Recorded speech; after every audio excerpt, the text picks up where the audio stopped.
আজকে আমরা সবাই বৃষ্টির মধ্যে নাচতে যাবো, সবাই ঝড়ে উড়ে যাবো কিন্তু নাচবো। দিনটা ছিল 22শে মার্চ। আমাদের বসন্ত উৎসবের শেষ অনুষ্ঠান ছিল সেদিন। অনুষ্ঠানটা ছিল মাহেশ জগন্নাথ মন্দির কমিটি আয়োজিত বসন্ত উৎসবে।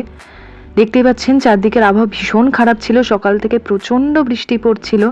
মানে আমরা প্রত্যেকেই তখন খুব চিন্তায় ছিলাম কিভাবে অনুষ্ঠানে পৌঁছাবো, কিন্তু বলতে নেই আমরা বাড়ি থেকে বেরোনোর পর থেকে আর কোনো বৃষ্টি পাইনি। আর অনুষ্ঠানটা খুব সুন্দর হয়েছিল সেদিন। আমরা জগন্নাথ মন্দিরে পৌঁছেও গেছি, আর পৌঁছেই চলছে অদৃশ্যার খাওয়া। আমাদের গ্রুপের মধ্যে সব থেকে ছোট আর সব থেকে রোগা হলেও সব থেকে বেশি খিদে ওরই পায়, কোনো মানুষ বিশ্বাস করতে পারবে না এটা। এর মধ্যে নিশা চলে এসছে সবার জন্য টিফিন নিয়ে। শুরু হয়ে গেছে অনুষ্ঠান ভীষণ ভালো হয়েছিল আমাদের সেদিন। প্রত্যেকের কাছে অ্যাপ্রিসিয়েশন পেয়ে আমরা ভীষণ ভীষণ আনন্দ পেয়েছিলাম। কিন্তু অনুষ্ঠান শেষ হলেই কি আর বাড়ি ফেরা যায়? বসন্ত উৎসবের শেষ অনুষ্ঠান বলে কথা। তাই এবার অনুষ্ঠান শেষে শুরু হলো আবির খেলা। এর আগে কোনো অনুষ্ঠানে আমি ওদের আবির খেলার পারমিশন দিইনি। এটা আমাদের বসন্ত উৎসবের শেষ অনুষ্ঠান ছিল, তাই আবির খেলা না হলে তো অনুষ্ঠান শেষ হওয়া যায়ই না। একবার হ্যাঁ বলার পরে এই হলো ওদের কাণ্ড কারখানা। এবার প্রত্যেকে ভূত করবে, তারপরে হবে বাড়ি ফেরা। চলছে ওদের রং খেলার।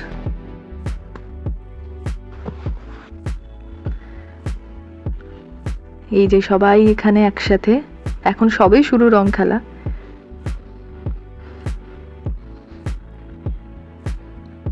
এইবারে ভূত করা শুরু হলো। এই যে দীপা স্বর্ণালীকে একদম ধরে রং মাখাচ্ছে। এরপরে শুরু হবে ওদের ছোটাছুটি, কে কাকে রং মাখাবে আর কে কাকে রং মাখাবে না, এই নিয়ে চলছে।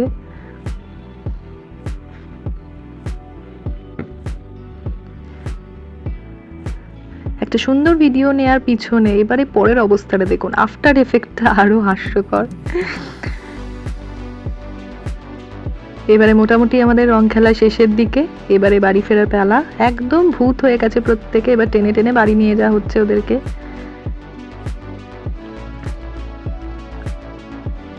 এবার সবাইকে দীপাকে টাটা করে আমরা ফিরছি বাড়ির পথে। ট্রেনে উঠে গেছি, তবে আমরা এতজন মানুষ হলেও গোটা ট্রেনের কম্পার্টমেন্ট কিন্তু ফাঁকাই ছিল। তবু আমরা একটা সিটেই বসবো, এই যে হচ্ছে তার কারণ। এবার আমাদের টিফিন খাওয়া শুরু। একটা অনুষ্ঠান মানে চলে সারাদিন ধরে, হই হুল্লোড় মজা, প্রত্যেকে একসাথে চলা, এটাই তো জীবনের আনন্দ। এই রিষড়া থেকে আমরা ট্রেনে উঠতে না উঠতেই পৌঁছে গেলাম উত্তরপাড়াতে। এবার আমাদের নামার পালা। কিন্তু স্টেশনে নেমেও আমাদের আনন্দের শেষ নেই, ওরা তখনও হাসি মজা চালিয়ে যাচ্ছে। মেঘনা নামবে বালিতে, ওকে টাটা করে এবার আমরা যাব বাড়ির পথে রওনা দেব। তারই মাঝখানে শুরু হয়ে গেছে ওদের হাত ধরে টানাটানি, কেউ কাউকে যেতে দেবে না।